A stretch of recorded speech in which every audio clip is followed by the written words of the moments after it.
தான் நீங்கள் மாறுவீங்களா? அப்போ புக்கு கொடுத்து மாற்றணும். சும்மா ஒரு 2 விஷயம் பேசினாலே நீங்கள் மாறிடுவீங்களா? 2 விஷயம் பேசினா போதும். இன்றைக்கி பொறுத்தவரைக்கும் எப்படி ஆகி போச்சுன்னா 2 விஷயம் பேசினா போதும். இன்னைக்கு பயான்கள் எடுபடும். பயான்கள் அதில் வைக்கக்கூடிய ஒரு சில பாயிண்ட், 1 பாயிண்ட் 2 பாயிண்ட்டே கிளிக் ஆயிடுச்சுனாலே போதும். அப்போ இது வந்து என்ன நேரட்டிவ். அப்போ இந்த நேரட்டிவ் தாவாவை யார் எடுக்கிறாங்க கையில்? இவங்க எடுத்துட்டாங்க, சலஃபிகள் எடுத்துட்டாங்க. இப்போ இகாமத்து தீனுக்கு எதிராக அவங்க என்ன பேசுகிறாங்கன்னா நேரட்டிவ் தான். நபி ஸல்லல்லாஹு அலைஹி வஸல்லம் அவர்களுக்கு ஆட்சி ஆஃபர் கொடுக்கப்பட்டுச்சு.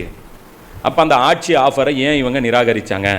அப்போ ஆட்சி தான் பர்பஸாக இருந்தால் அபூஜையிலே கொண்டு வந்து கொடுத்தான்ல, அப்போ குடுன்னு வாங்கியிருக்கலாம்ல, ஏன் வாங்கலை? இது ஒரு குழப்பம். இது போட்டோன்னே என்ன ஆயிரும்? வஸ்வசு ஃபீ சுதூரின் நாஸ், மனசுக்குள்ளே அந்த வஸ்வாசு ஏற்பட்டுரும். அப்போ இது போதும். ஆமாம், கரெக்டாக கேட்குறாங்க. இதுக்கு பதில் இருக்குது. இந்த நேரட்டிவ்க்கு கவுண்டர் நேரட்டிவ் ஒன்று இருக்கும். இந்த இவங்களுடைய கதைக்கு இன்னொரு கதை, நாங்களும் ஒரு கதை சொல்கிறோம், வாங்க அந்த கதைக்கு நீங்கள் கதைக்கு நாங்கள் விளக்கம் சொல்கிறோம். ஆனால் என்ன விஷயம்னா, இந்த கவுண்டர் நேரட்டிவ் கொடுத்து புத்தகங்களை எழுதப்படல. இதை நான் தேடுறேன்.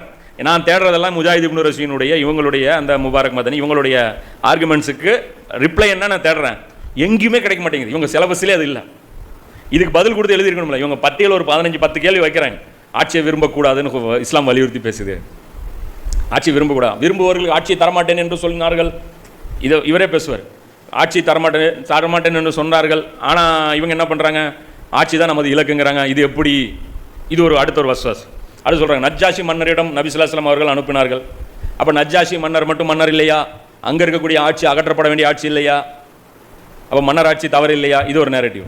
தாவூத் நபி மன்னர்னு சொல்லி அல்லாஹ் சொல்கிறானே, இது ஒரு நேரட்டிவ். யூசுப் நபி காஃபிர் ஆட்சியில் இருந்தாங்கன்னு இருக்க, அது ஒரு ஆதாரம் இல்லையா? எல்லா நபிமார்களும் ஆட்சி செய்தார்களா? ஆட்சி இதில் ஷிர்க் இருக்குது, இதில் குஃப்ர் இருக்குன்னா எல்லா நபிமார்களும் வேறொரு ஆட்சியில் தானே வாழ்ந்துருக்கிறாங்க, ஆட்சி செய்யலையே. இது இதெல்லாம் நேரட்டிவ். இந்த மாதிரி நேரட்டிவ்களுக்கு தான் நாம் இப்போ தாவா செய்ய போகிறோம். புரியுதுங்களா? முதல்ல குரானுடைய அந்த பேசிக்கும் இதுவும் வீடியோ ஃபார்மேட்டில் கொண்டு வரும். இதே புக்காக எழுத இருந்தோம்னா இது போய் ரீச் ஆகாது. இதெல்லாம் படிக்கும்போது இது ஒரு நேரட்டிவ். நான் வைக்கக்கூடியது எல்லாமே நேரட்டிவ் தான். இப்போ நம்ம என்ன வச்சுருக்கேன், ஏன் அந்த காலத்தில் முற்காலத்தில் உலமாக்கள் பேசலை, அதுக்கு சில ரீசன்கள் சொல்லியிருக்கேன். இது ஒரு நேரட்டிவ். இதை உடங்கி அப்புறம் பேசுவோம். அது மாதிரி ஒவ்வொரு விஷயங்களை உடச்சிடும். இப்போ இந்த தாவா தான் எடுபடுது. இப்போ நம்ம தாவா டக்குன்னு ரீச் ஆனதுக்கு காரணம் என்ன? எல்லாம் அறிஞ்சோ அறியாமலோ அந்த ஃபார்மேட்டில் அதான் சொல்லலை, எல்லாமே எனக்கு பை ஆக்சிடென்டலாக நான் எடுத்த விஷயங்கள் எல்லாமே எனக்கு சாதகமாக எல்லாம் அமைச்சு கொடுத்தேன். எனக்கு சுத்தமாக அறிவே இல்லாமல் நாலேஜே இல்லாமல் தான் இந்த டாபிக் கூட ஸ்டார்ட் பண்ணேன். எங்கேருந்து ஆரம்பிக்கணும்னு தெரியாமல் சரி ஹதீஸ் ஜிப்ரில் தான் அது பை நேச்சுரலாக செட் ஆச்சு. ஏன்னா முதல்ல இஸ்லாம் ஈமான் வேறன்னு பிரிச்சுட்டு தான் அதுக்கப்புறம் நம்ம பேசணும். அது கரெக்டாகவே செட் ஆச்சு. அதுக்கப்புறம் கலிமாக்குள்ளே இத்தனை வார்த்தைகள் இருக்குங்கிறதும் பேசிட்டு தான் நம்ம பேசியிருக்கணும். இது எடுக்கும்போது அது எடுக்கும்போது எனக்கு அது என்னவோன்னு எடுக்கிறோம். சரி, ஏன் போட்டு ரொம்ப யோசிச்சுட்டே இருப்போம். முதல்ல இங்கே இருந்தோன்னு ஆரம்பிப்போம் அப்படின்னு சொல்லிட்டு ஆரம்பிச்சதுக்கப்புறம் அது கரெக்டாக பொருத்தமாகவும் இருக்குது. அதே மாதிரி என்னுடைய தாவா ஃபார்மேட்டும் இதுதான். ஆர்குமெண்ட்ஸ் அவ்வளோதான். இந்த ஆர்குமெண்ட்